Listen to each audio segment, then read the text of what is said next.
All right. Go. Yeah. So, how far away from the mic do we have to sit? Oh, this is probably good. I would probably put your mouth closer. That's probably good because last time I was sitting here and it sounds so echoey. Yeah. Really interesting. Now, do you know much about marketing? No, not really. What if I told you were good at marketing and you didn't even know it? I would say that's pretty damn awesome. Well, this is why you're good at marketing, because right now, there was a study done. It's in a book called Persuasion. There was a study done on confessions.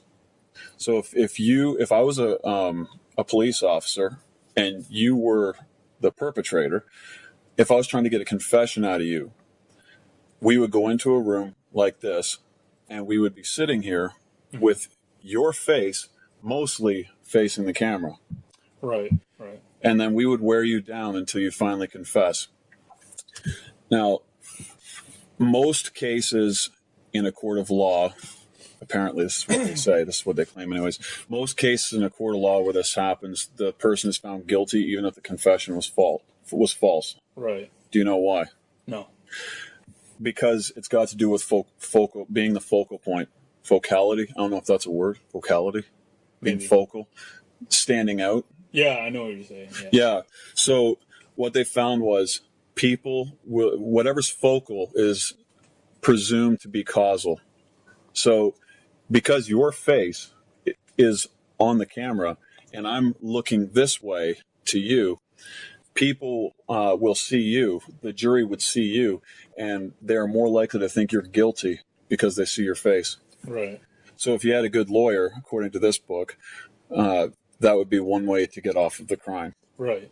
Simply because of that. But it's interesting because, okay, so the point of the book was, how does that translate into business? Right? So let's suppose you want to make an impression on your boss, right? You're in a meeting. Where should you sit? Where do you think you should sit? You probably want to sit right in the center. Exactly, right. Well, especially if, say, if you're in an interview and you got 6 or 7 people. Yeah. And yeah, that's why they always place them there, because they are the focal point. They're the center of attention. Exactly. Right. That's right. So you go into a bar. Yeah, you want the ladies. You're the guy that needs to sit where they all can see. That's right. Yeah, the ladies. You don't want to be that guy in the back.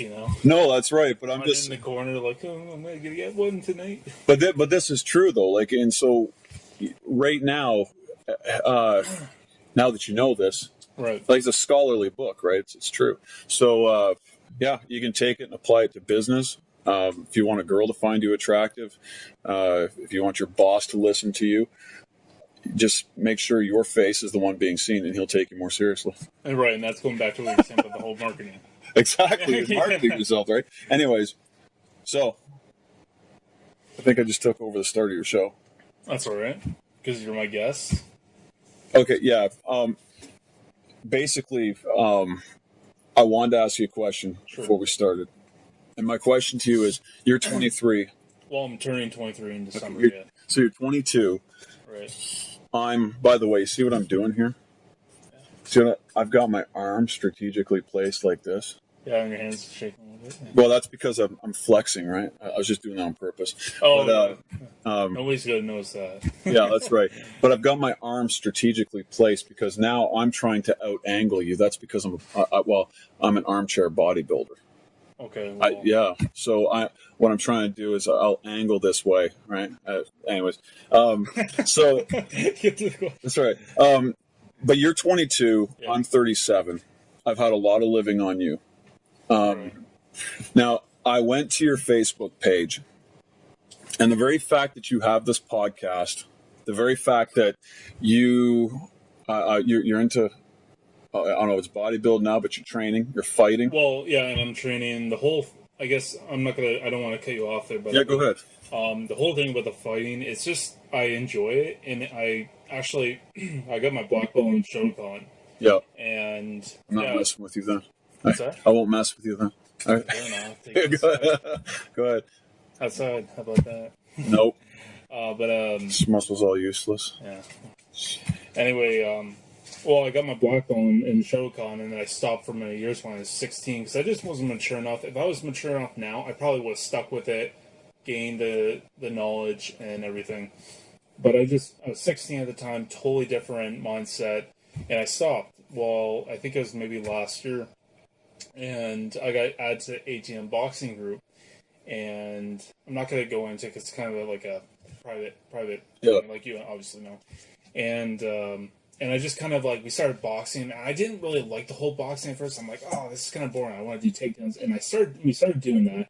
But I started learning the respect of boxing, and I really got the respect of not just learning, but having someone taking their time without charging, taking their time to teach me their knowledge, you know.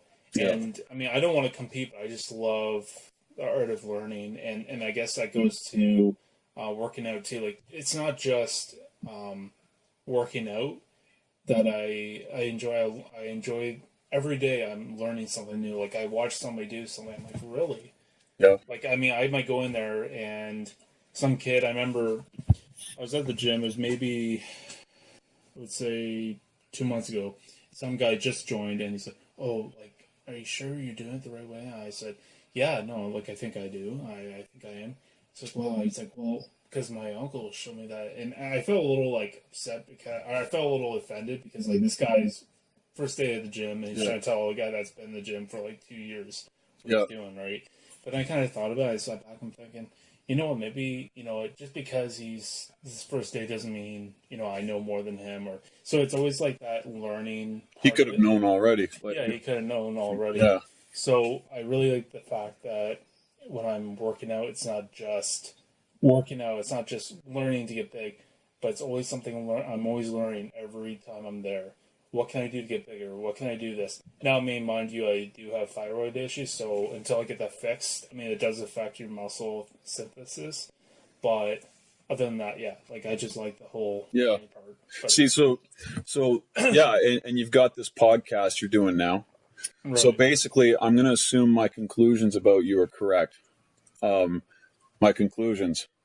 I believe I figured you out, but I don't really know you that well. Okay. My conclusion about you is that pretty much like you just said, I don't see you as an average young man. Okay. Right. I see you as an above average young man who has an opinion, several opinions. Obviously, you love learning. You love opinions. Yeah. And well, I take constructive criticism very well. Yeah. That's part of the whole learning thing. Yeah, right? Exactly. Yeah. But you want to leave your mark in this world. You don't want to just be insignificant and. I don't want to be that guy that's sitting at the back of the bar. That's right. You don't want to be the guy that's it. So exactly. It's all, see, now we go back to the marketing. Yeah. You want to be focal, right? Right. And you want to leave your mark. You don't. So that's why you started this podcast. Is that correct? Yeah, and I want to, and it's not just enjoyment. I mean, I enjoy doing it, but I also want to get my voice out there, and I want people to listen and take that idea and take it into consideration. Like, say if we're going on about war, or we're going on about fitness, like people are saying, oh, well, somebody might have an opinion about like, oh, it's only like meatheads go to the gym and they just want to get buff. Well, I mean, and we talk about it could surprise people and say, no, I go because I need to stay healthy because I got this or this, you know. Yeah. So I like doing podcasts for that reason, just to get the voice out there and how how you're saying like, it's just getting my voice out there. No, that's right. You don't want to be insignificant because I mean, when I was you're from a different generation. When I was and I have to remember that because a lot of times if like when I was at the fight club with you, you're kicking my butt in the fight club there, we were sparring a little bit. Now, I didn't spar with you like I did with Jay. Even that was not even a real sparring match. But when I was about 20, 21, I actually started my own website. Right. Okay, now here's where the generational difference is because we didn't have a podcast when I was 21. Right. But I was frustrated because I saw things. And I don't want to make this about focusing on BS or anything like that because I like to focus on positive things. But I started my own website for the same reason. Yeah. And it was pretty pathetic because it wasn't as high tech as it is today. Right. Right. I mean, back in that day, I don't want to call you old, but yeah, like just different technology. Call me old. The frig. Like I said, let's go outside. You know what? Nothing I can do about it. But you know what's funny? When I go to the gym and I talk to people, I get talking to people and I realize, if we're looking at this from like old young, I am a cassette tape deck and you're like an MP3 player. Or an iPod. An iPod. That's iPod kind of came out as about maybe like 13, 14. So yeah. Yeah. I'm a VCR and you're a smartphone. Like I'm not even. Hey, do you know what these phones looked like when I was a kid? They're like these big giant things. So or they had they were like the Nokia phones where it was like and if you wanted to text somebody when they first came out with that, you have to literally click a number 4 times to get the letter out. Yeah, I remember my sister's first phone was Now here's the thing though. Yeah, I mean, a lot of people, if you want, I don't want to be insignificant either, right? Yeah. It's like at my age, I'm learning that I'm going to steal a line from a movie. It was this guy. His priorities. He was a good baseball player and he's younger, but then he started running an orphanage, and they asked him to go play baseball, and the guy's like, for the major leagues, and the guy's like, you know what? This orphanage is my baseball field, right?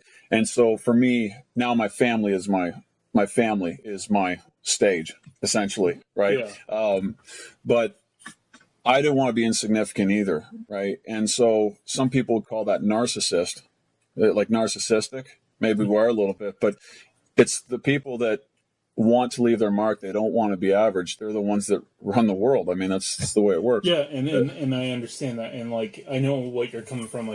People might see it as being narcissistic, but yeah, you wanna have your voice out there. You don't want to have that regret that you didn't say something or you didn't have that opinion. You want to leave history behind, even if it is a little bit. Yeah, exactly. Even if it's at 0.1%, at least you made something out of yourself. So do you know why I'm ultimately here then to do this podcast? Like, why do you think when you put the offer up for somebody to do a podcast with you? I've never even done one of these things before. But why do you think it was? What you think it was? Because I wanted to promote myself? No, I think it was just because you wanted to join, and I think part of it, I think it's pure enjoyment, but I think also it's just get your voice out there. Go ahead. Yeah, no. I know. I am here. It started. I was like, first, there's a number of things that went through my head. I wanted to be uncomfortable because successful people always make themselves uncomfortable. Right. I was afraid, but as my wife will tell anybody, nobody makes a goof of themselves as much as I do. Okay, I can make a real idiot of myself, so this is no big deal for me. But the other thing is, ultimately, I'm here for you because I see, especially in the fitness community, when I go to the gym, people are out there, they're killing it. And the one thing I am, I guess from my own mistakes, young people, I like seeing young people let their eyes light up when they realize and I think you already do, and I'll tell you a story. Do you understand the significance of what you're doing right now with this podcast? I do. Okay, in regards to your character.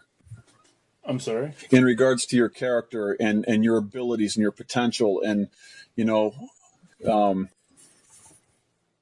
well, and it's, like I said, it's not for me just what they're capable of, right?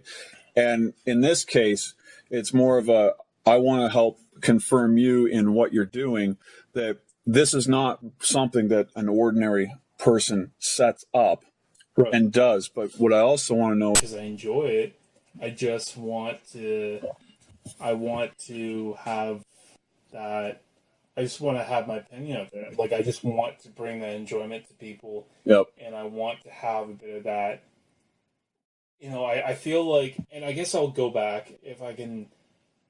I want to say, well, let's just say I go back in my life. When I was a kid, I was always kind of like that guy that didn't really stand out. I was always one of those people that are the ones sitting at the back of the bar. I was always the one that just didn't really have the confidence to go and do something. So I found this, and I found, you know what? I think this would boost my confidence. I'm not saying I want to, not that being narcissistic, like look at me, but I want to have that bit of, I don't want to say approval, but I want to have the confidence and show people like this. Anybody can do this. Yeah. Anybody has the potential to take an idea and share it with someone else, especially if you're doing podcasts, because normally you do with a couple of people. Yeah. And you can, and I want to show people that you have the potential to take somebody that you are in a totally different spot than I am, I'm sure. Yeah. And you can take two people that are in totally two different spots and relate, and somehow we might not agree on every single subject, but at least we have some kind of agreement on something. But here's what I just heard you say. I didn't have the confidence, but I'm doing this anyways. And this is why when I first drew my conclusion about you, you're not an average guy, because I come from the other end. When I was younger, I've told my friends this. I valued looks from a very young age. Looks, popularity, and intelligence.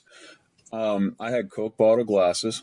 I was in a special learning center, and I was not very popular. So from like grade 1, I had that inferiority complex. It was, like I've had a lot of time to do some introspection. I drive a semi truck, and by trade, right? I also do like the personal training and all that sort of stuff. I'm certified, but my primary thing. So I think a lot. I do a lot of introspection, and when I think about, excuse me, my face is itchy. I took some pre-workout earlier, but that inferiority complex stopped me. I couldn't even, but I didn't recognize them for being extraordinary. You kind of, I don't want to say take it for granted, but more because I'm a loser. I can't do anything amazing, so therefore anything I do must by definition not be amazing. And then but over time, I'm sure you see that now as well. Like maybe some people might not see that. Even if I'm not saying that's how you still think, but you might think, some people might not even ask a girl out on a date. I was pathetic, Yeah. But that controlled me. Now here's what's really cool. The same potential that you are recognizing in yourself by what you just said, I want others to see the potential that can come out of you. Mm-hmm. I did some pretty incredible things when I was a teenager in the midst of my inferiority complex. I think that's amazing, but to you, that was something that you did that you thought, wow. No, I didn't think it. Well, no, but at the time, now, but I'm saying now. Yeah, but the effect that had on my life, and I'm telling you these stories for you because I want you to be awesome. Like, you have this potential coming out. I want you to make sure this is all sewn together for you. So get this. I've been telling my friends, mostly in preparation for this, because I knew I wanted to talk to you about this stuff. I organized a fitness competition at my high school when I was 20. I was only 2 years younger. I was still in high school at 21, okay? Oh, okay. Back in the day, I was cool. So, yeah. But anyways, I organized a fitness competition when I was 20. Now, I'm also a Christian. Not always the best one, but back then, we used to go door to door, knocking on people's doors, inviting them to church. And you don't see that anymore. I couldn't ask a girl out on a date because I wasn't good enough, but I could knock door to door. You know what I'm saying? So it's like you knew your potential. You just had that. I want to say blocker or something. I took it for granted. Yeah. Because if Mason Maynard is a loser, and if Mason Maynard can do it, anybody can do it. I never realized that, you know what, in our church, there was only a few of us that had the balls to go do that. You know what I had to do to organize this fitness competition? You know how stupid I looked? I had to go beg students to sign up for it. I had to go to local businesses because I wanted to get, so I needed people to sign up. So I went to local businesses to try and get them to donate some freaking prizes. Right. I figured that would entice people, right? I got rejected. Okay, I got told no, and I went to the radio station because I thought maybe they would let me advertise the winner. They told me no, and so I had one option left. I went to the gym that I was a part of, the Wheels Fitness Club, and I basically just laid my cards on the table. I said, "Look, man, how long have I been a member here for?" Maybe I was good at marketing. I didn't know it either because that was a all right. I'm organizing a fitness show. I need a prize. Can I please have a 2-month free membership as a prize for my competitor, whoever wins? That's all I want. And he's like, well, blah, blah, blah. I don't know. And I said, look, he's not going to use up all your weights. He's just going to use the weights, put them back for 2 months. Just please. I nagged him enough. And the guy, he gave it to me. Now, let's think right now about the potential I had in me, but I didn't see it. Okay? Again, this is the guy that couldn't ask a girl out on a date. Right. Okay? Believe me, I made myself sick because the girls I liked, and I could not ask them out. I was too afraid of being rejected, right? I didn't want them confirming my losership. But I did face rejection. I got told where to go so many times when I knocked on someone's door, but I kept going back. I was told no by these ways of tactic right there. How long? I've been a member for 2 years here. Businesses, but I just went to the next one. You see what I'm saying? Yeah. I got hit hard. I fell down. I got back up, but I didn't recognize what it was. I didn't recognize that I had potential. I could do what other people could do. I could do extraordinary things, but the narrative that I had in my life was that I was a loser. Yeah. And I see. I get it. Yeah. See what I'm talking about? Yeah. Now, you are the same age I was, roughly, when this crap was all going on. Yeah. And I'm telling you, if you can sit your rear end down, do a podcast with some dude you don't even know how this is going to go. Yeah. If you can, do the fighting, which hurts, potentially get your nose broken, all these things. If you can do these things, you went to college. It looks to me like you graduated, right? Yeah, I graduated like 2 years ago. Yeah, I was 20.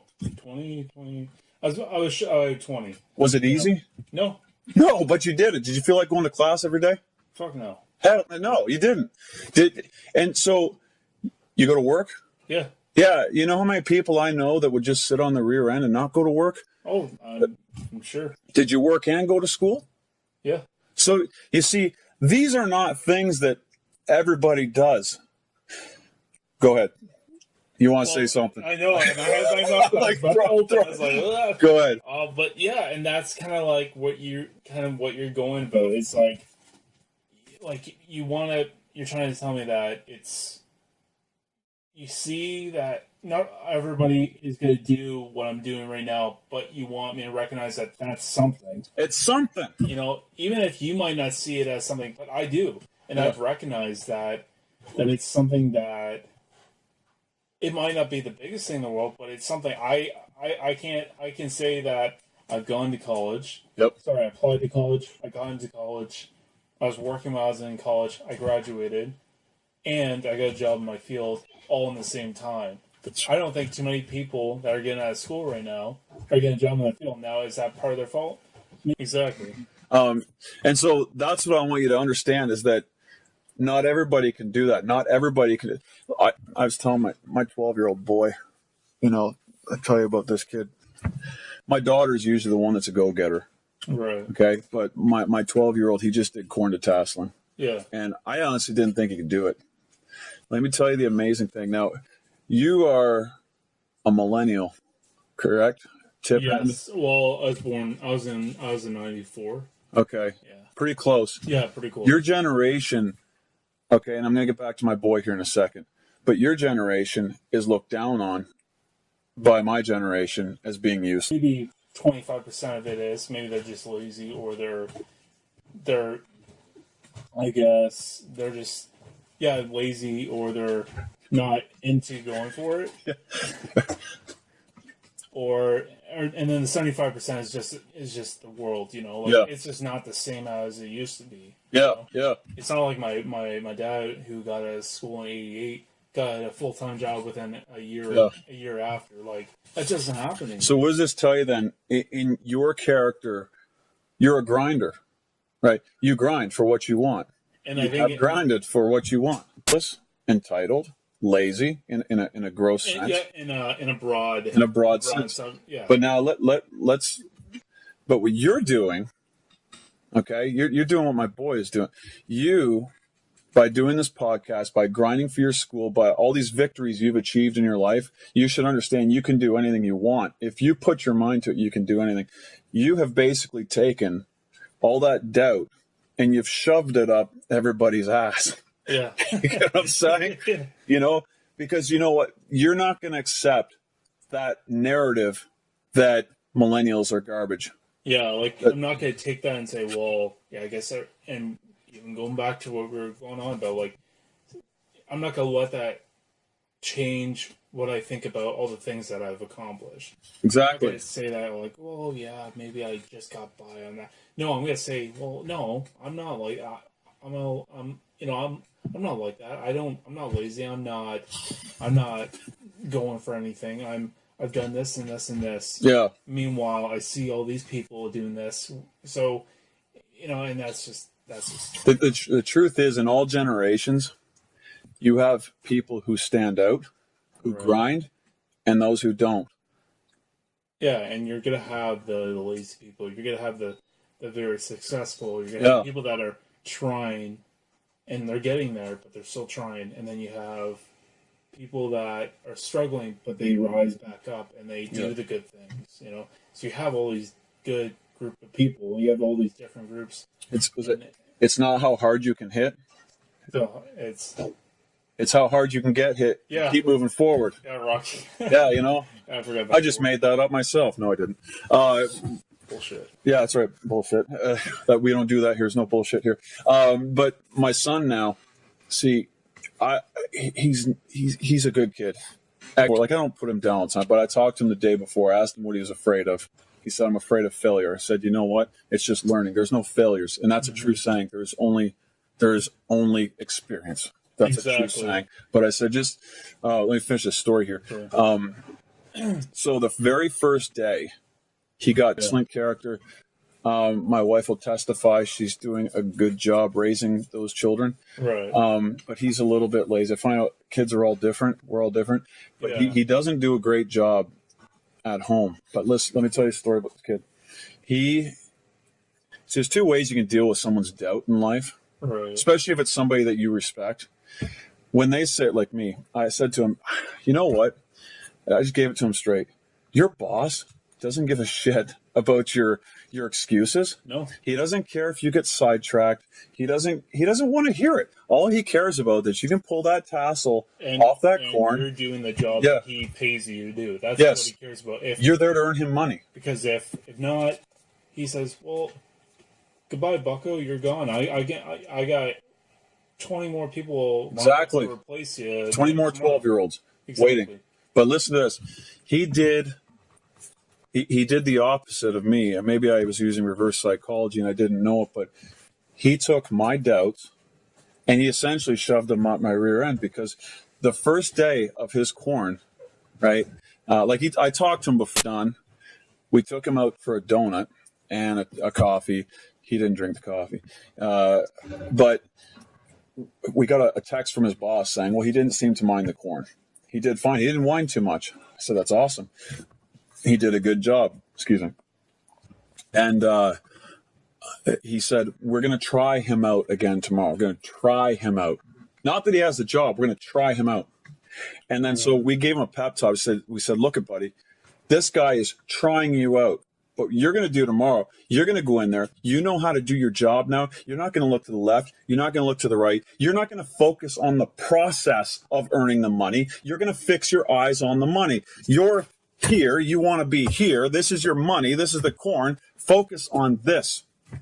And if you do this, in fact, screw the money. Focus on next year on being promoted to a checker. Forget the money and forget about the process of getting to be a checker. Right. Focus on your ultimate goal, your vision. Make that your vision. And this guy, he's not going to be trying nothing out. He's going to want you to stay. Yeah. So the second day he went in, he must have listened because he went in there and he freaking killed it. His boss sent another text. We asked how he did. You know what the text said this time? We hope he comes back for years to come. Yeah. See, now he did. There's one of two ways you can handle rejection in life with someone who respects you or somebody in authority or someone who you respect. Yeah. Someone who you want to impress. Yeah. You want to.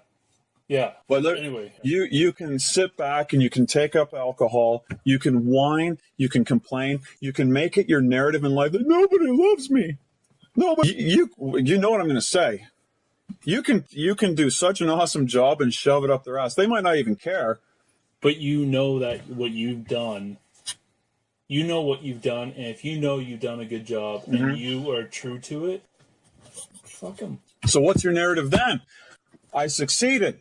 I grinded. They doubted me, but screw them. Exactly. And that's what, as a millennial, that's essentially what you've done. People, I look at these people who are older that are supposed to be encouraging me, and they're saying my generation sucks, which is what they said about Generation Xers. Which is what you are. Which is what I am. And, and so you've taken your success and said, screw it, I can do what I freaking want. What are you talking about? This isn't my narrative. Who the frig are these people? I'm an individual. Right. I have a vision. Let me ask you, what do you... You're getting really freaking loud. Because I love this. I'm sorry, I love this guy. I know, it's good. It's good. But what do you want in life? I just want to succeed. That's what I want. I just want to challenge myself. I want to, and I don't know why this is coming to my mind. I really want to get this tattoo, and I think, you ever seen that movie or even read the book, The Great Gatsby? I saw the movie. Okay, do you remember the scene where the guy's reaching out to the green light? Yeah. And they're talking about the green light. Well, there's a scene where he's reaching out to it, and I always have that playing in Nobody loves me. Nobody ever encouraged me. Or... my head, and I want to get a tattoo. I'm not sure where, but I want to get a tattoo of like a circle, and I want that to represent the green light. And part of my whole life is, I want to succeed, but it feels through my life there's always that green light that I'm reaching out to, that I want to be better than I was yesterday. I want to, so that if that means emotionally, mentally, physically, and that's going into fitness, I don't want to just be that person who I was yesterday. I want to continue. I want to succeed, because every day you can become better if you work at it and you put your mind and heart to it, which is what you were talking about 10 minutes ago. If you can put your mind to something, you can do anything. That's right. And I feel like when I think about that guy reaching out, Gatsby reaching out to the green light, I feel like I repeat that in my mind a lot, thinking I could be that person. I can continue. And when I look at idols, I know a lot of shit when you see on TV is not real. Yeah. But when I see idols on TV, and I say, like, you take Conor McGregor, you might not like the guy, but you take Conor McGregor, like, that guy's very inspirational. Yeah, he might be cocky, but he's very inspirational. I want to have that. I want to have that body. I want to have that mind. But I know everybody's unique in every way. But I just want to be better than the person I was yesterday. So what I heard you say is you're reaching out to the light. You're a visionary, And that's the only way you can really go in life, is you gotta is keep pushing through. You know what tattoo I want to get? What's that? I want to get it says Canadian flag here. I want to get a bear right here, but that's that grizzly bear. Keep it but ultimately, like, this is it. This is the grand thing in life. Ultimately, I want to get a lion right here. Nice. Now, some would say, well, that's a little bit arrogant, don't you think? You're calling yourself a lionheart? Well, let me tell you something.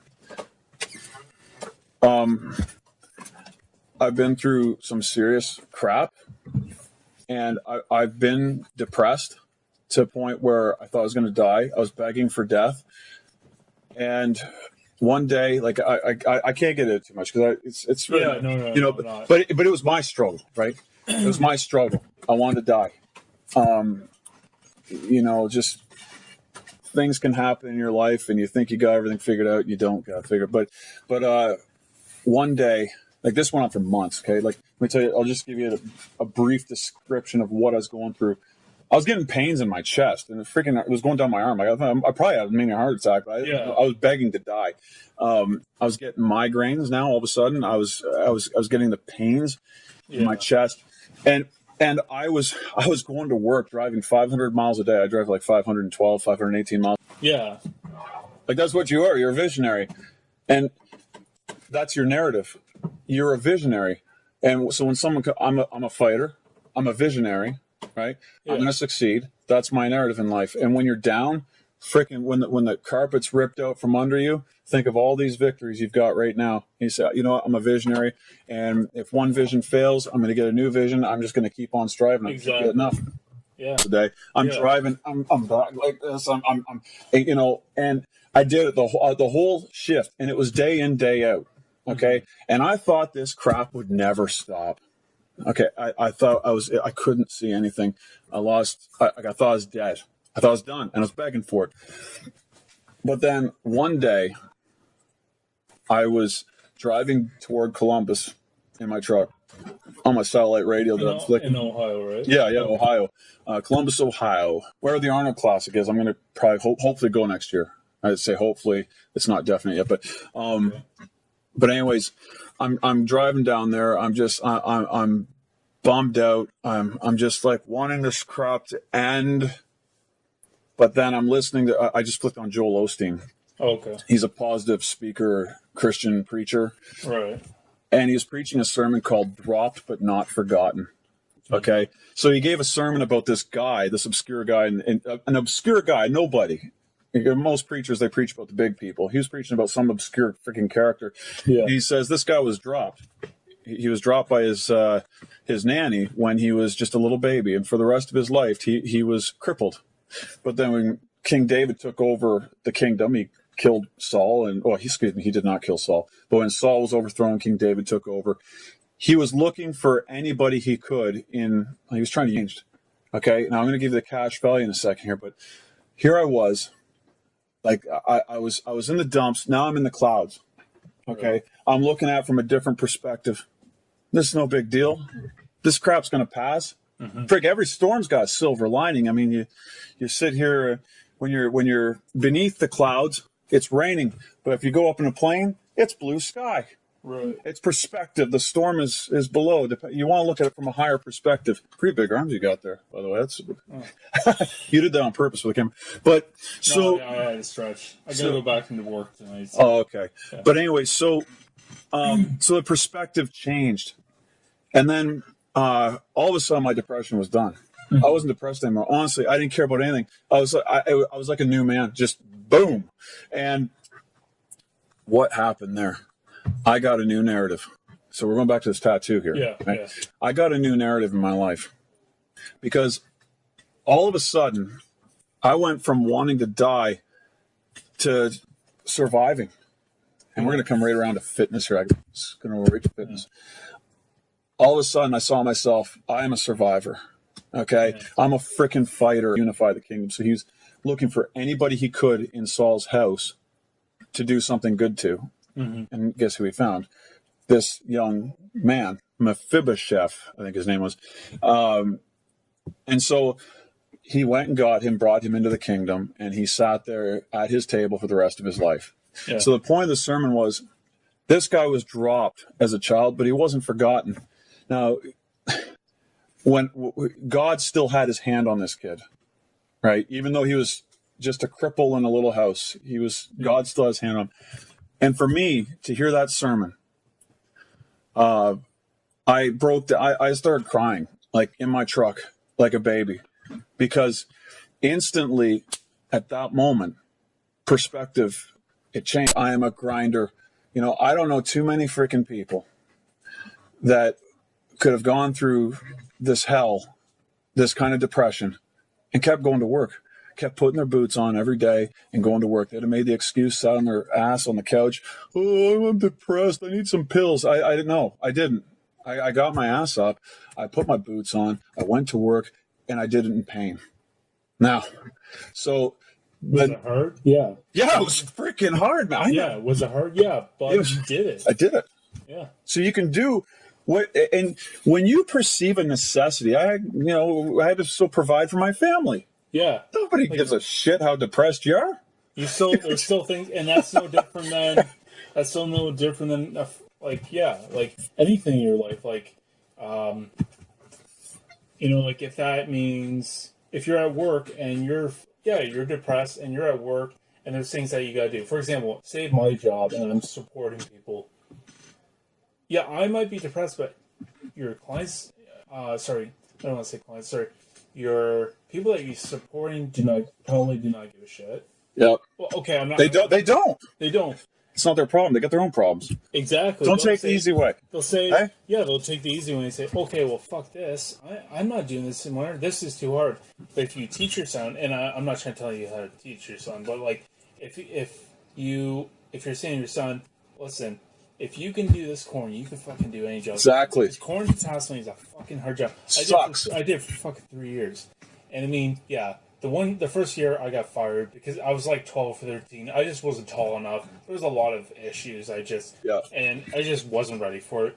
But my first year was with DeForno, and within a week I was already a checker because I was the Chatham crew was, I'm gonna be honest, it was probably a lot better than the Sarnia crew because the Chatham we had like 8 of us in like a van, and the Sarnia was like 2 busloads, and they just, we were just a lot better. So checkers. And checker, are you picking the corn? Actually, you're doing more work than the other ones because, you think, you're just following people, but the first week is because everybody's new, everybody's not as fast, and you can boost people up.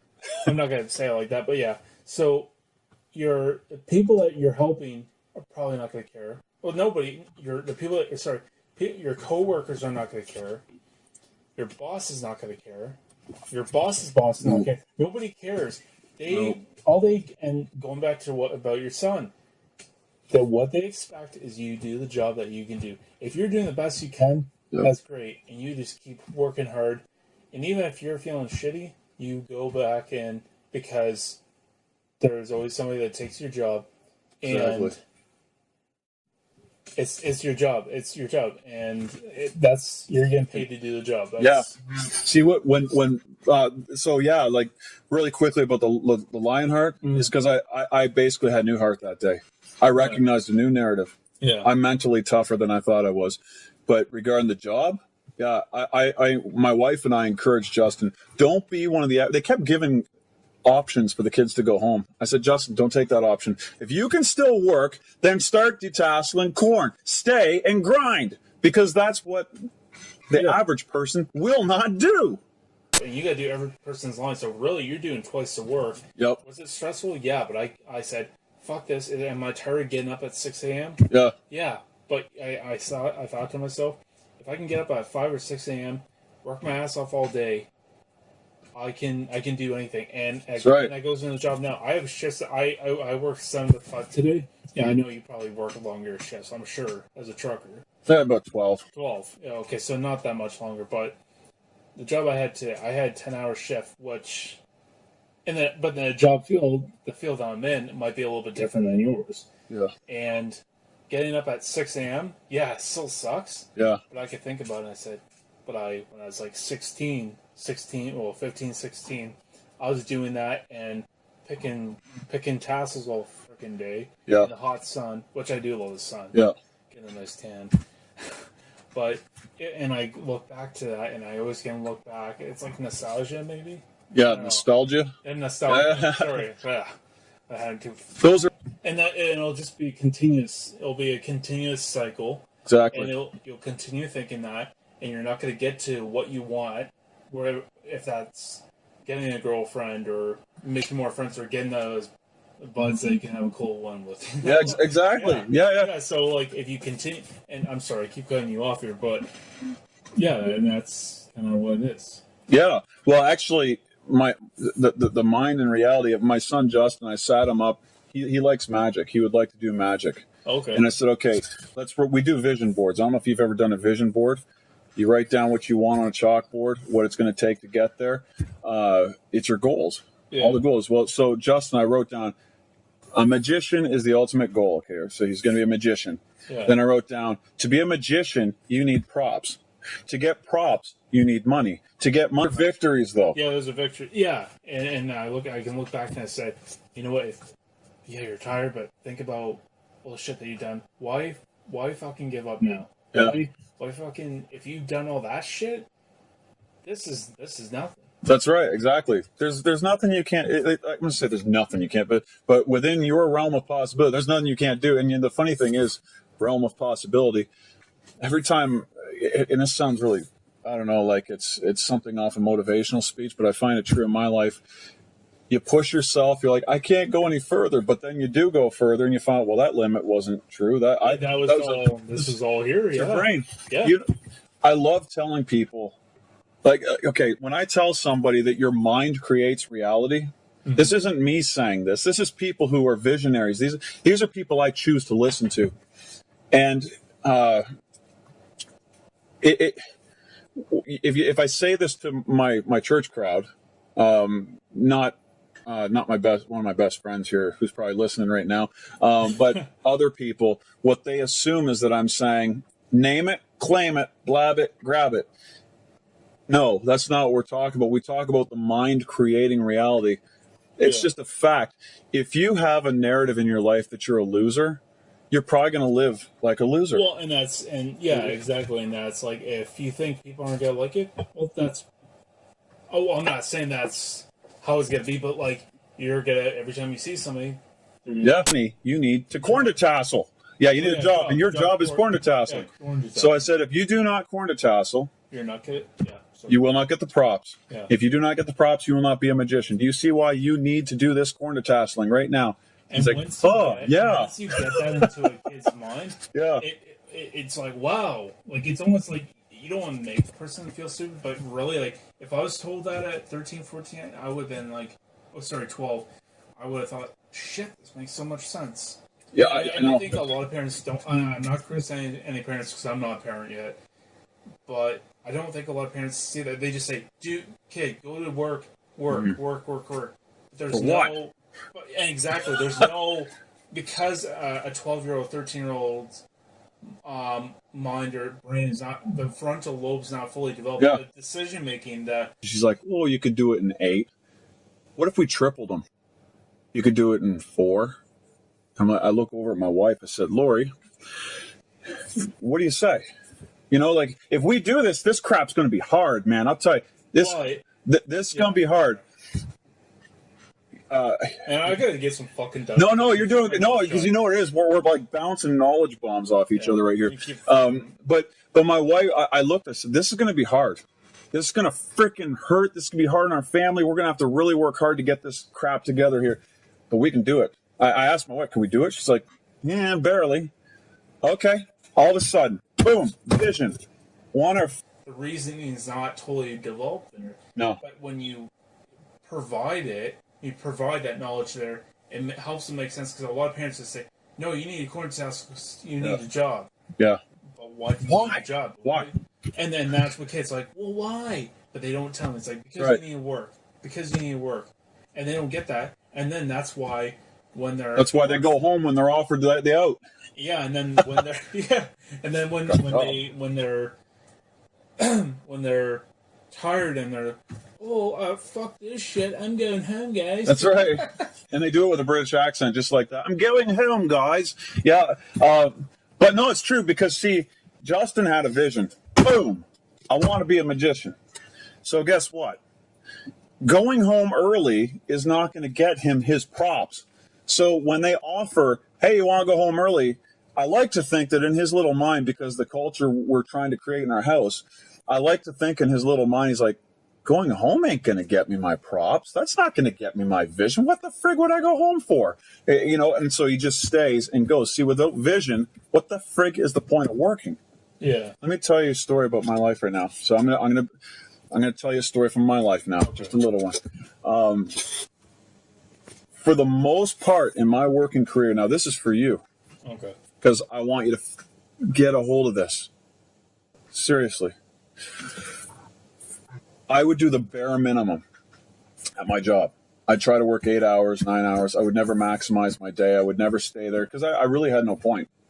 But 4 years ago, my wife and I got, no, 2 years ago for a 4-year plan. We're sitting at the mortgage with the mortgage lady, and she's like, you got 13 years left on your mortgage. Yeah. And I'm like, oh, well, that sucks. And then I said, but what if we doubled our payments? Frickin' mortgage paid off, a 13-year mortgage. We want it paid off in 4 years. So now I find myself working 6 days a week, working holidays. I'm doing everything I can to maximize my time. I want to get the most out of my work now. All of a sudden, I go from being a mediocre employee to a stellar employee, a very productive employee, because I have my own vision. I'm not just doing this job to put food on the table. I have a vision, another vision now. It's a bigger vision. And the byproduct, here's the byproduct of it. When you're just doing a mediocre job, I think it was 45 or whatever, but I add some on because of the muscle and everything. But when I actually started going to the gym, and I started getting that attitude of that being better than the person I was yesterday, and saying, you know what, fuck it, why am I half-assing my workouts?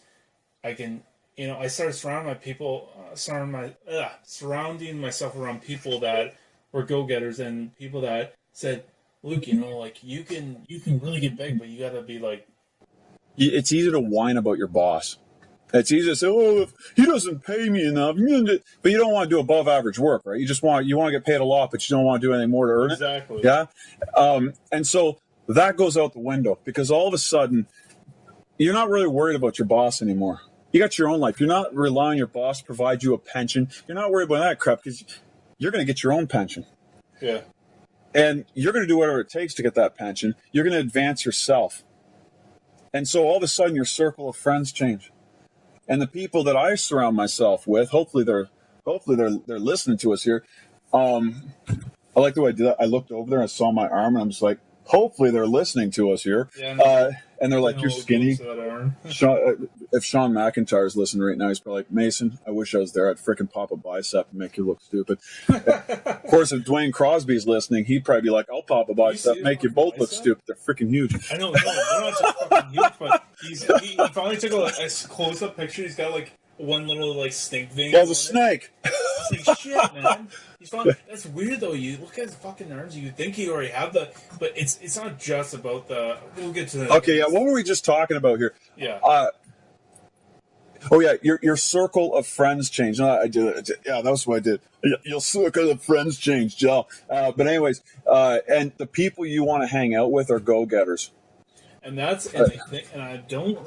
gonna get some fucking duct tape. Go ahead now. You just jump right in. Okay, but and we'll get into fitness real soon. 'Cause that's a big topic, but this is all related to fitness. I know. People don't see it. I'm gonna tie it all up. No, and I get what you're saying, but I'm just trying to get more in that direction. Yep. But when I started going to the gym, and not just going to the gym, but when I start actually putting my heart into it, because when I first joined Good Life, I mean, I did lose a bunch of weight before, like I lost a bunch of like fat and weight and stuff. Yep. But when I actually went to the gym, and I actually went there, not just going there, and that's like going to your job. You can go there and do the bare minimum, or you can actually go and actually work, and actually put the work in. You dropped 40 pounds. What's that? You dropped 40 pounds. I did. So did I, by the way. Well, I think you got to do this and this and this and this.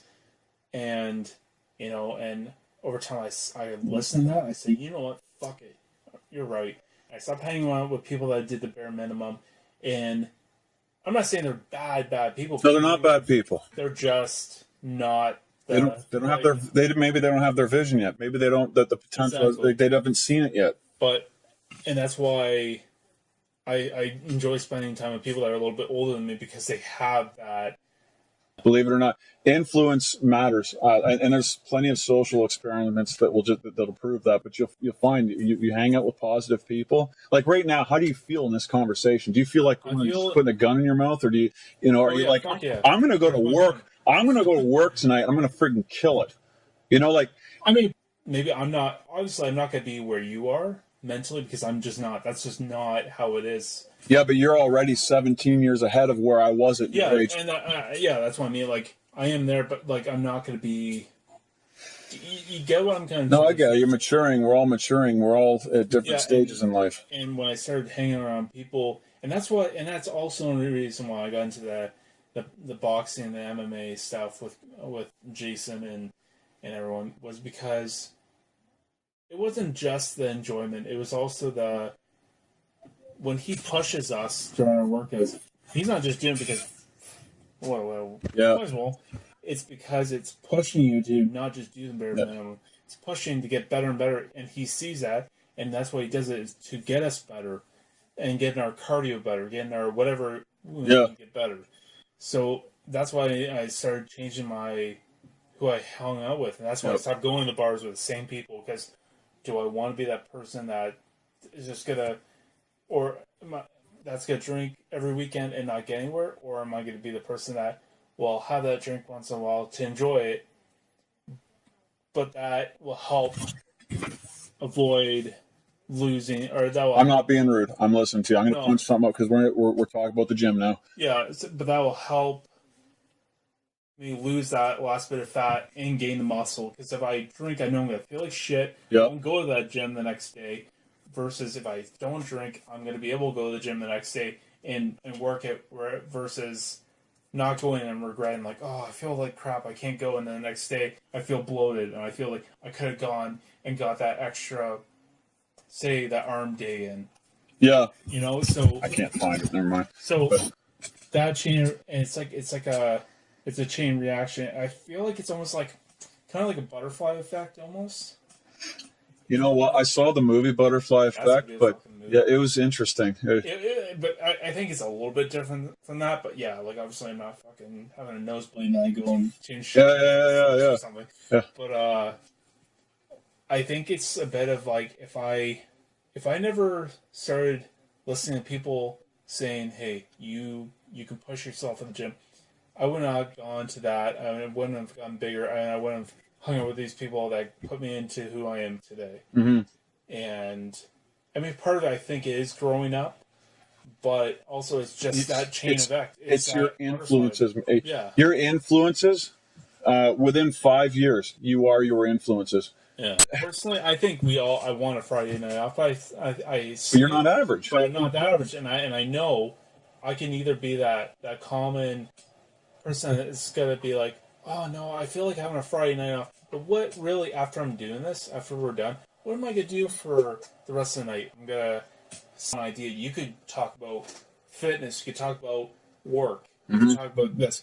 But fitness is just one subject. And I'll sit around the house for an hour and do fucking jack shit, and go to bed after anyway and sleep, because part of the night shifts is sleeping. I get paid to sleep, so I'm getting sleeping anyway. I'm not doing anything. I might as well get that extra 9 hours from 10 to 7 a.m. I might as well get that extra 9 hours because I am only part-time, so I could see that. And that's another way that's going to help me get to a goal as of buying a house next year. Exactly. See? So, and it'll help me help keep my part of not being the average person, and that'll continue me to inspire of continue hitting the gym and not giving up. Because if I start to give up on not taking this shit, because I wasn't supposed to work tomorrow or tonight until tomorrow. I was supposed to off. It was off, so I called in sick. I took it. But if I stop doing that, it might affect me stop going to the gym, and then that chain event I'll stop getting bigger. I'll stop and I'll start. No, I won't be. My metabolism will slow down. It'll get better as my meds start working more, but it will stop. I'll stop this and this, and I'll gain weight again, and I'll feel like shit, and I'll be in a different place, and it'll just go right back to where I was in the bottom, but now I'm here. No, but that's the thing. You're not taking the easy road. This is my first Saturday. I'm going to take off forever. Like I'm just saying what. But It's you maximizing. earned it. You earned it. Yeah, I don't feel bad about it. It's maximizing your time to get where you want to go faster. And then other people, they'll look at you and say you're lucky, but you're like, you know what? You don't understand how freaking how like for me, my own testimony is that you don't understand how tired I was. You don't understand how guilty I felt for not spending as much time with my family. You don't get the I got like even religious issues, like conviction issues, like you're working too much, Mason. Like you aren't going through the mental torture and even having to keep your crap together when you're tired. You know what I mean? Dragging your butt out of bed, getting 5 hours of sleep because you just felt so guilty for not spending time with your family that you went without sleep just to be with them. And so it's a combination success. I find it's a combination of luck and grit, taking advantage of every opportunity. Like if something comes your way by chance, you take advantage, you jump on that opportunity and you go. But let's bring it to fitness before we run out of time, because this is all related to fitness, and people are probably watching it. How? I'll tell you. Well, and people are probably listening or watching and thinking, okay, they've been going on about inspiring each other. Blah, blah, blah, blah, blah, blah. Well, let me tell you. No, but that's and everything. I don't want to take the stage here, but no, it's go ahead. But I think, and we're going into fitness, but and I think all these things lead up to fitness. I mean, fitness is just one of these things leading into fitness, because it's not just working out. It's not working out. No, it's but not. It's all these things that are all in the mental. What you put your mind into.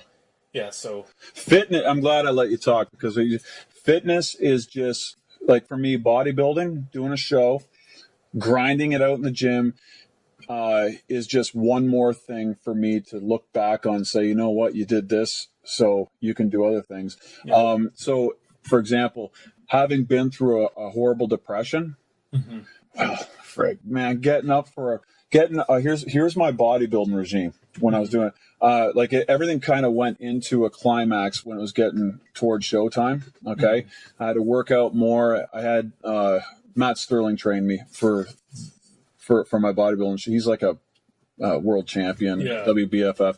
I don't know do you know Emily Ramsden? I do. They used to have a business together a long time ago. I think so. Yeah. But anyways, she was a champion too, and freaking awesome people. But anyways, he trained me for it, and he had me getting up at 1 o'clock in the morning to freaking do 45 minutes of cardio. Now this is on 5 hours sleep now, because this is all I could get. Then I had to do some posing, which is harder than you think. And then I'd go to work for 12 hours, sometimes 13, sometimes 14. It didn't matter how long my shift was. I went right back to the gym, and I was working out, doing high intensity training, pumping iron. And then I was back on the treadmill doing 20 minutes of high intensity interval training. Yeah. I did this 7 days a week for 9 weeks, because that's as much time as I gave him to get me ready. Right. And there were times, let me tell you something, you want to test your mettle. I was mentally ill. I was on the leg press crying, and I'm giving myself motivational speeches. And I'm thinking of Eminem, right? Yeah. I bully myself because I make myself do what I put my mind to. Right. Well, I can relate with that. And I'm like, come on, you little bitch, do your freaking workout. Do it. We're whining. Yeah. Do you want to be on stage? Do you want to be embarrassed? You could be standing up there in your skivvies. Come on. Yeah. You know what I'm thinking? Do you think you're the only one that has ever had to go without sleep to get a goal? Do you think you're the only one that's ever had to grind? Do you think you're the only one that's ever been through pain? You know what I mean? Yeah. Every successful person does. Yeah, and exactly. And that's it. Like, if you... Yeah, you feel like you're the only one. Like, why am I feeling this way? But then you think about it, it's like, you're not the only one that's doing this shit. You're not the only one has done this shit. I mean, you know it. It's like, well, but if you look at all these people, well, they did all this. If they can do it, why can't I? That's right. It's gonna be hard, but when you see the results at the end, when you see the result at the end, then you know that's the fruits of gains. That's the fruits of gains. That's right. Exactly, and that's the It's more than just fitness. It's not about gains. It's not just getting that end result. Like, oh, no. Look, I'm looking good. Life gains. It's the life gains. It's every decision you make will affect what you're going to get out of it. Whatever you put into your life, and that's not just fitness. Whatever you put into your life, whatever you put into fitness. These people, they come in here, they do 20 minutes of cardio. You don't get anything accomplished doing 20 minutes of anything. I love that. But it's true. You got to go in and you got to grind, man. I mean, that's not all. I mean, that's not entirely true about fitness. Like, you can have a very high intensity yes, you can. In like half an hour if you're really fucking working hard. Yes, but the point is, the overall picture is, if you want to be successful, you have to do what. If it just takes 20 minutes, fine. It just takes 20 minutes, but do what you can do in that 20 minutes. If it's going to the gym twice a day, then you got to do it. You know, frig. Let me tell you something. And that's where I'm at right now. Is I don't want to fucking go to the gym twice a day. But there's days where I say I'm doing nighttime, so I don't go to work until 10 o'clock at night. And then say if I get 2 night shifts in a row. So say if this was going on right now, say if I went into work tonight and then I did the same thing tomorrow night, that's basically like the days I have off. So I could go twice to the gym twice a day. Do I want to fucking do that? No. Because after I do one big workout during the day, yeah, I eat and everything and I energize myself again, or re-energize myself. Yeah. And I don't want to fucking go, but I know, Luke, fuck it. You're not doing anything for the rest of the day until 10 o'clock. You might as well. You're young. Why don't you just do it? And I think to myself, I'm like, fuck it. I'm going to go. Because tomorrow I might get called in for a shift that I need that will help me continue to work and go to the gym and pay for membership to go to the gym. So that's why we're going back in this circle. It's every decision you make affects you. So at least I know, well, then I'm covered. So if I only get one workout in, at least I know I got my legs done once for this week, and I might have to do them again this Saturday or whatever. And so tonight, before you came over, I had my supper and I thought, oh, you know what, well, I'm not gonna have enough time to hit the gym. Why do I feel like shit? I said, fuck it. So I decided, you know what? At least I have something I can do. So I decided to do my core because I've only done once this week. Yeah. At least I got about 25 minutes to just do really high intensity core, and which I did, and all I needed was a floor. Yeah, that's right. I could have used some machines that I do use at the gym, but all I really need is that. So I figured I could have easily given up and said, fuck it. Oh, I can take a night off when I know I should have gone. Yeah. Which, I mean, everybody does need a of course. Yeah. You need a... That's strategic sometimes. Strategic rest. Yeah. Sometimes. But I thought to myself, I said, you know what? I still got a good amount of time to get some high-intensity core in there. And I did it. And I feel so much better than I would have if I didn't. Because I would have been saying, where you get it out of here. Yeah, and I could have, but I didn't. And I'm glad I didn't. Because I would have been thinking about it. I would have been, having anxiety about it. Oh, fuck, I got to get to the gym before I go to work. I did it. Because I still had a full hour before you showed up. I could have easily said, fuck it, I'm not going to do it. But I didn't. So you're the kind of guy then. Oh, we're all like this, though. You got to keep your crap together. You got to be dutiful. Yeah. You got to do your duty. Yeah. Your duty is to do your workout and then sit here so you can do the rest of your day not preoccupied with the bull crap that you should have done. Before pleasure. Exactly. That's exactly what it is. See, now we come back full circle again. Yeah. Focal point, being focal. If this is the kind of crap that makes a person stand out, this is what makes you focal. This is what makes people pay attention to you. Yeah. See, you don't have to worry about, getting a job and all that. You walk through the door, you got your crap together. It comes out with the way you look, the way you carry yourself, everything. Yeah. And confidence. That's where you get your confidence, because you know what? You know what you're doing is right. You know that you got your crap together.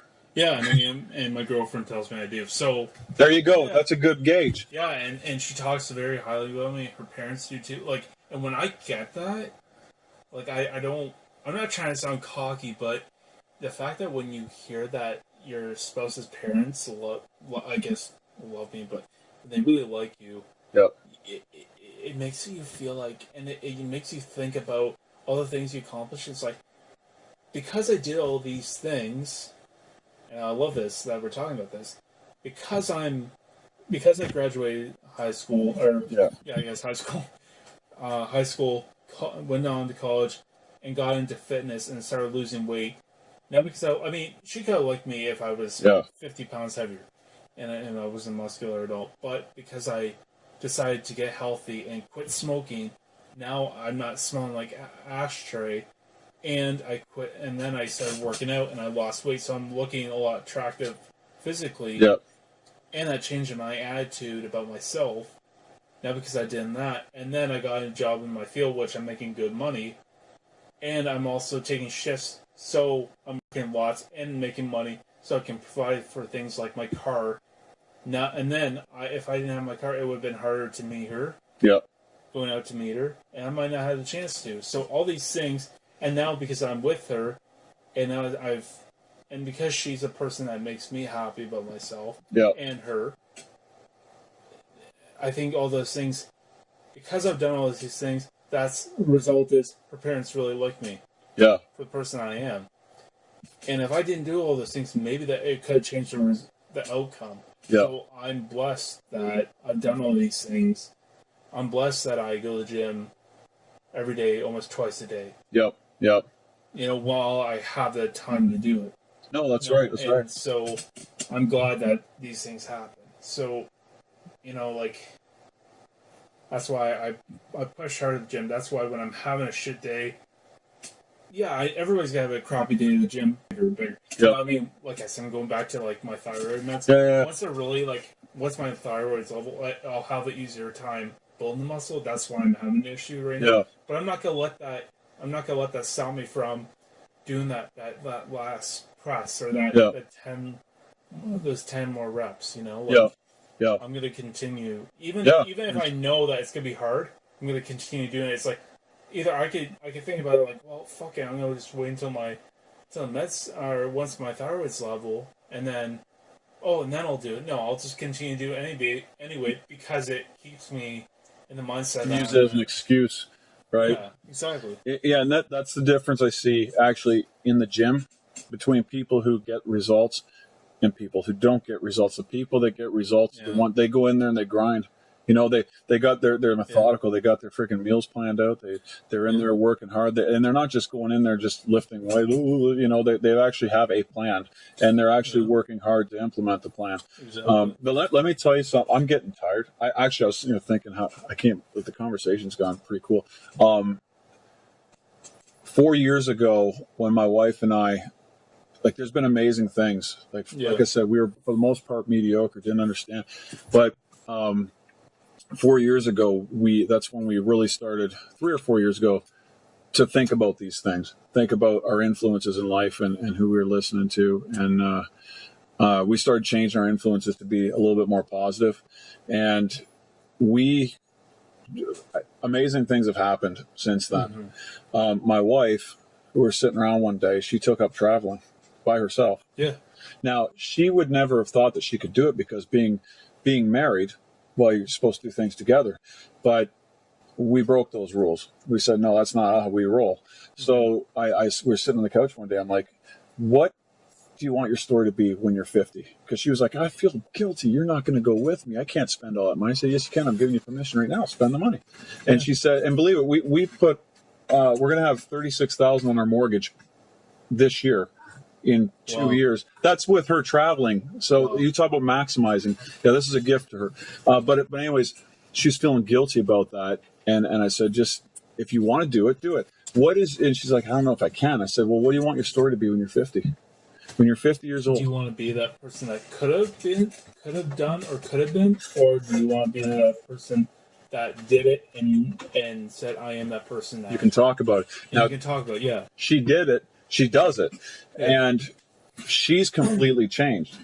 She's completely different than she was. Like, and there again, the confidence, because now you're traveling, you're getting to meet other cultures, you're seeing how other people roll. And if you have any of the ignorance about what this is all about, you get to see the other side. You don't just get to see what the news shows you. But I think everybody has a certain feeling about ISIS, and I know that a lot of people are going to have a lot of doubt about how Trudeau runs the government. Like, you could probably go meet him and you're thinking, well, this guy, he might make this decision, but that's why, but he's a leader and he has to do something. I have to refrain from politics. I know, and I don't like all the decisions he makes, but I don't really know who he is. No, actually, this, again, it goes into how you make gains. I refrain from politics. I actually don't even listen to him anymore. I erased all of my pages. I had like 100 pages on my Facebook about politics, and I erased every single one of them. Yeah. I don't even listen to it on the news anymore, and I'll tell you why. It's negative. It's all negative. There's nothing, and I know it's a distraction. It depresses me because it like in media, everything like that distracts you from the real problems that are going on. Like, they could be going on about fucking North Korea right now, and the same shit. It goes on and on about Trump. Oh, we're gonna nuke you, blah, blah. And they could be going on about that, but we don't know that there's dogs being killed while they're being skinned alive in China right now. Yeah, but actually, here's the issue. Here's why I don't pay attention to it. I'll tell you why. Quite honestly, it depresses me, and there's so much suffering in the world. Yeah, I can't handle it. But then also, I want to be here. I'm here. Getting sidetracked on politics won't help me get here. And that's why it just distracts me from the things that I want in life. Either don't focus on it and you can just continue going to what you're striving through. And that's what I'm working on right now is fuck what's going on with North Korea. Most likely half that shit's not even real. You've got your you married? No. You've got your girlfriend to worry about. What the fuck is Korea? I want to make sure that she's happy. I'm doing the things that are making her happy, or I'm just being there for her. Yeah. So screw what's going on in the world. Worry about what my girlfriend's doing. I'm worrying about what my parents are doing. I want to make sure my parents are healthy. I want to worry about what people that are close to me, what's going on in their lives, rather what's going on 100,000 miles away. Yeah. No, exactly. It's all just a distraction from what you're trying to accomplish. Exactly. So, and right now, my accomplish is lose that fat, gain the muscle, and be what I want to be, not who I could have been. Yeah. So as of right now, I love going to the gym too, because I don't like going to the gym and seeing people that walk around, they're all like looking all muscular. Like, there's nothing wrong with being proud of who you are. But I find a lot of people that are at the gym walk around like they own the joint, like or some that do bodybuilding. And I have nothing against people that do bodybuilding, but people that I see sometimes go to the gym. Yeah. Some I feel like, and maybe I'm wrong, it's just perspective. But when I go in, I see them, they're all like they think they're top notch and they're all going around. And I don't like that attitude. It pisses me off. Well, it could be a matter of perception. I mean, and that's it too. And that's what I'm saying. And I'll tell you why. Because when I first got back into the gym, I saw people that were walking around. Like, I'm going to swear really big here because my friends are watching it. I don't like to swear too much, but that I'm one of the guys that somebody might think looks like a fuck boy. You know what a fuck boy is? I know what a fuck boy is. You know, it's not like you're a quick. No. Like, I know it's a funny saying, but it's not what doesn't mean what you think it means. It's somebody that's trying to look like something that they're not, be something that they're not. Like, you're a poser. Now, I will tell you, I'm the guy. I'm confident in the gym. Okay. Yeah. I walk around confident in my abilities, and I actually walk around in an alter ego. Okay. I have an alter ego when I go in the gym. Alter egos are important. Actually, before I came in here, you know what I did? What's that? I did the Superman pose in the bathroom at the gym. I was doing the Superman pose. You know why? Something wrong with that, though. It makes me feel powerful. because Superman pose. But let me make my point here. Okay. When I go into the gym, I am not who I am on the street. I actually wear a pair of Adidas pants. Do you know why I wear a pair of Adidas pants? And they're tight too. You know why I wear tight Adidas pants? Just to show off the muscle. It's because Tom Platz wore tight Adidas pants. Okay. And that's why. Because Tom Platz is my favorite bodybuilder. So when I wear those tight Adidas pants, it gives you that confidence to continue, right? Well, no. I go into this again. It's in here. It's in here. This is bodybuilding. This is why we haven't talked much about weightlifting, because this controls your heart to put up with the crap in the mind. I mean, you can lift all you want. You can do deadlifts all you want, but if you don't got the mind to, you have to have the mind. Going, Well, let me finish my point. Okay. In your mind, when you bodybuild, you're talking to yourself. You have to give yourself the messages, the positive messages, the messages. You can do it. You're this. You're that. You have to be confident, right? Yes. And so the reason I go into an alter ego, and the reason I wear those pants is because they inspire me. Because I know Tom Platz was the king of legs. He was my favorite bodybuilder, and so it makes me think of somebody that did freaking awesome. And then I go in there and I squat better. I just lift better. I particularly squat better because I'm thinking of his quads when I'm doing it. And it's interesting that you say that, because I'm not just saying this because you're saying, oh, I'm being serious. I just didn't think about it before, but it's interesting that you say that, because when I do like basically more like deadlifts, like more full body kind of things, I always think of because I watch a lot of like UFC fighters train, and when they have to, they're not just training with fighting, but they're also doing like weightlifting, things like that. You see some of the guys who are really freaking ripped, you see guys like Tyrone Woodley, that guy's.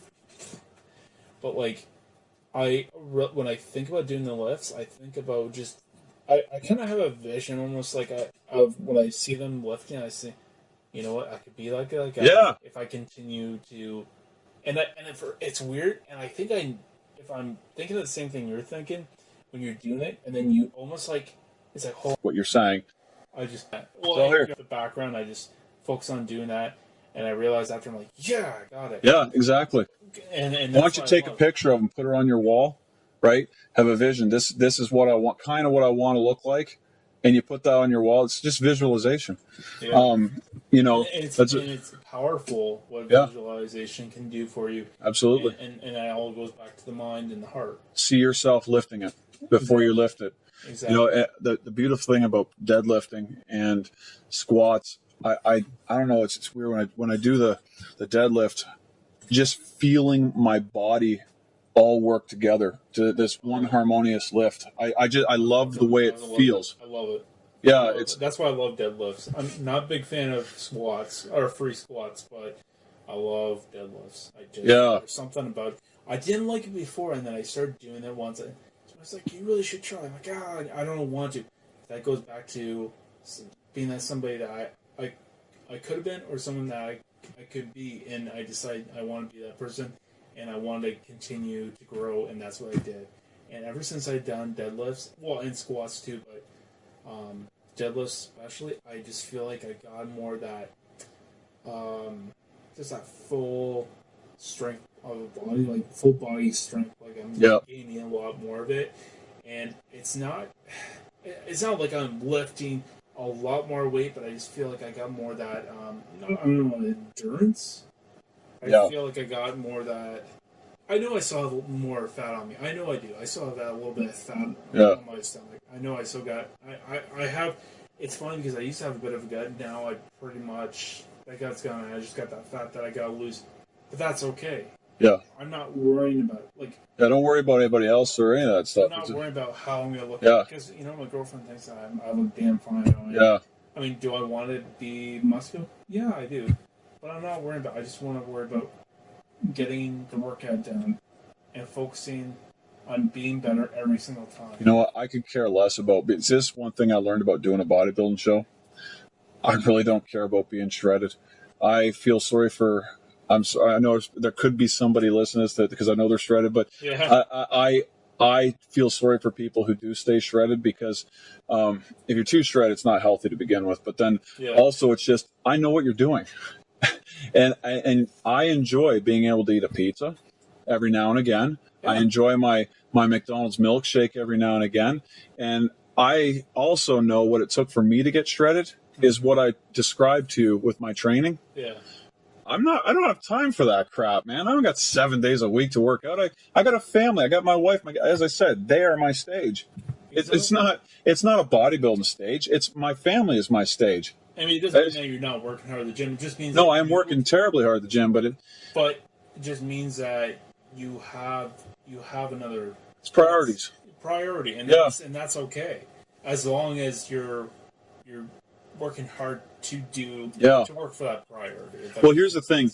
If I'm not obese, Look at me, I'm not obese. You're putting a bunch of unnecessary pressure on my knees with fat. I'm not putting pressure on my spine and my sciatic nerve. I'm healthy. And you're healthy inside too. Yeah, that's what I mean. Inside my body, I am healthy. And mentally, yeah. Exactly. So even if that's okay right now, that's great. Yeah. That's all you got to worry about. That's why the gym is awesome. Because you can continue going in, and even if you're just staying at the point where, hey, I just want to be at this point. Yeah. As you maintain it, that's great. Well, we're a couple of gym rats having a discussion about positive thinking and fitness. Yeah. And this is why I love the gym. I walked into the gym yesterday. First thing I was confronted with was a couple guys talking about their future business plans. And actually, one of them is actually doing it right now. Nice. There's a fella named Ryan Hoekstra. He's trying to teach a karate course. Ryan. Yeah. You know Ryan? Yeah, Ryan. I mentioned him. Is he a younger kid? I think he's a little bit younger than you, maybe, not much. Yeah, maybe. He knows you. He talked with me? Oh, was it? Yeah, he was talking smack about you. Really? No, he wasn't. I was gonna say, No. He's like, he works at Performance. So I was sitting there talking to him at the desk, and he's working the desk. I'm like, yeah, I'm going to do a podcast with a buddy of mine. And he's like, who? Luke Alexander. And he's like, Luke, I know that guy. He said, he might not know me though, but I think he said he's known you since he was 4. What? Yeah, somehow he's known Luke you. Alexander, though. Are you sure you didn't you didn't say Luke Alexander Kelly?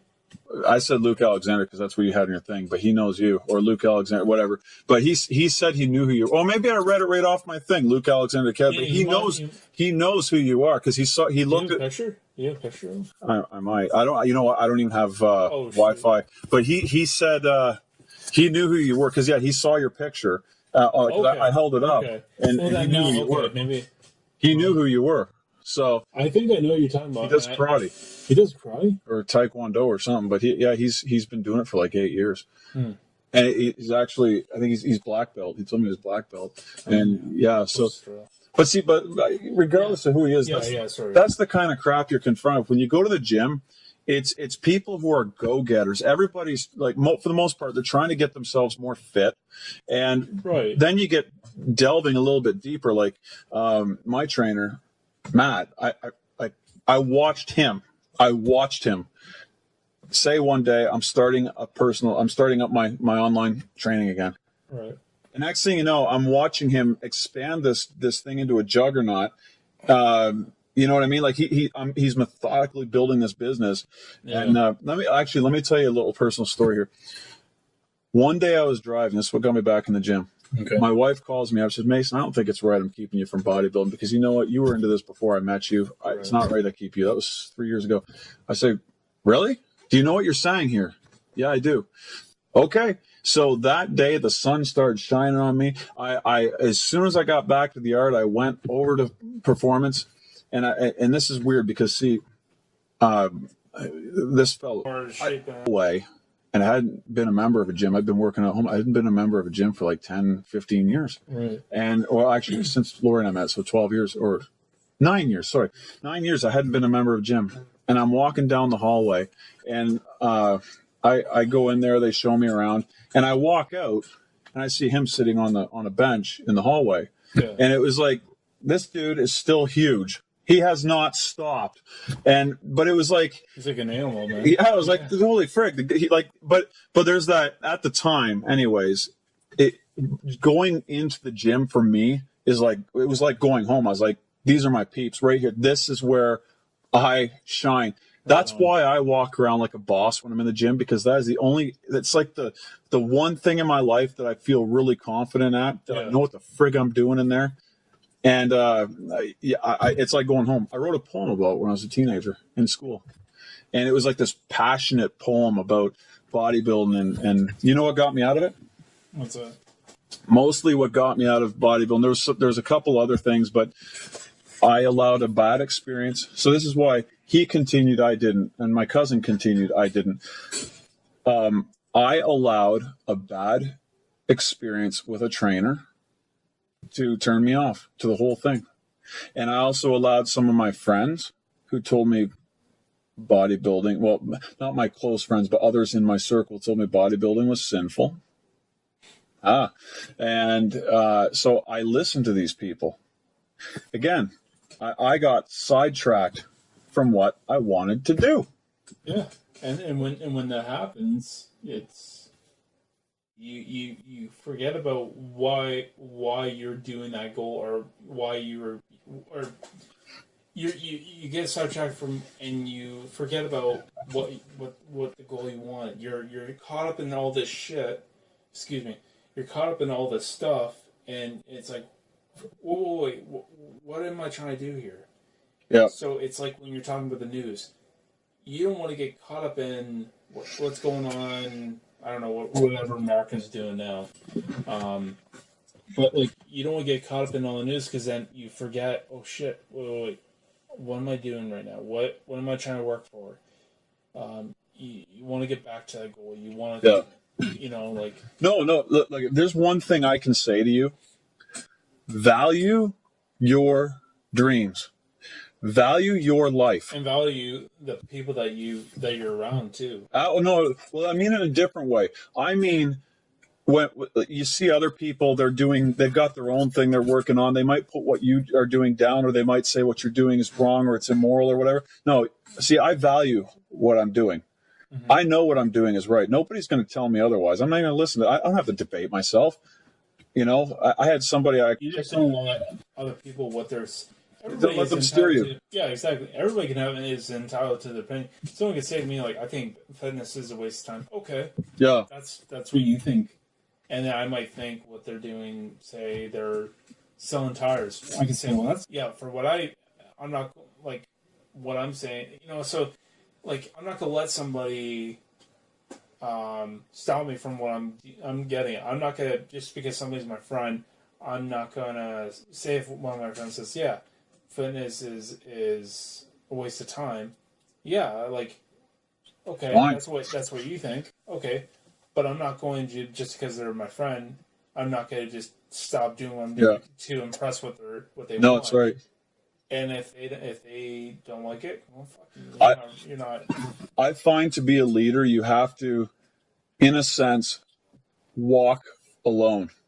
You have to be willing to walk alone, because you're gonna have your own destiny. You do what you want. Yeah, because I mean, here's what I find: if you find yourself in a situation where somebody else is overpowering you, right? You can't have that. No, you can't. You cannot subject yourself. You got to get away from that. They can still be your friend, but you got to get away from that and go do your own thing. Right. Because if you keep under that yoke, they'll talk you right out of what you're doing. And that's why, like, for the most part, I don't really have I've got a best friend. Like, me and Jason are really good friends. Right. I've got other good friends too. And, but him and I, we're pretty good friends. But like, we have our own lives though, too. Like, I don't really have a clique, and it's for that reason. Yeah. And like, and even at that, like, you have your own life. You do. Yeah. You can be friends with somebody, but at least you know that you have your own. You know what you want. Exactly. You don't have to. You're not caught up in. Oh well, what are they doing? No, you're just focusing what you need to do. Yep. To either, if it makes, you need to do what you need to do. If that means to make yourself happy, or to get yourself out of this bad place, or whatever it is. Mm-hmm. So same principle. That same principle applies not just in the gym. It applies to your marriage. It applies to your job. Yeah, so it applies to a lot of things, and that's what I love about the idea about fitness. And we got about maybe 5-10 minutes. Yeah, I'm getting tired. I'm actually the pre-workout's wearing off. I am dying. Yeah. I don't have 10 minutes left of me. Okay, say 5. All right. And that's... You can wrap it up. Yeah. So, I mean, that's the whole thing, and that's what I love about the whole thing about fitness. Is not just about lifting those weights. It's not just... The fruits of gains is just... The fruits of gains is not just about lifting weights, and it's not just about running that treadmill. It's about all these things that mentally, spiritually, physically, but it's everything. It's that circle around. It's the wall around all these things that can affect fitness and what you want to get the gains, and that's what the fruit of gains is. It's all these things that lead up or affect your fitness. Yeah, your I'm not being rude. No, it's okay. It's about... I'm losing it here. It's all about... It's a shit job. I am. Yeah, but that's the fruit of gains. Now, I wanted to get something to read from my buddy William. Sure. Because William is this kid, by the way, you're going to be hearing a lot about William Lanigan. You got to do... You want to have a talk with a bodybuilder? This freaking guy. Have a talk with him. I will. I'm not kidding. I got it.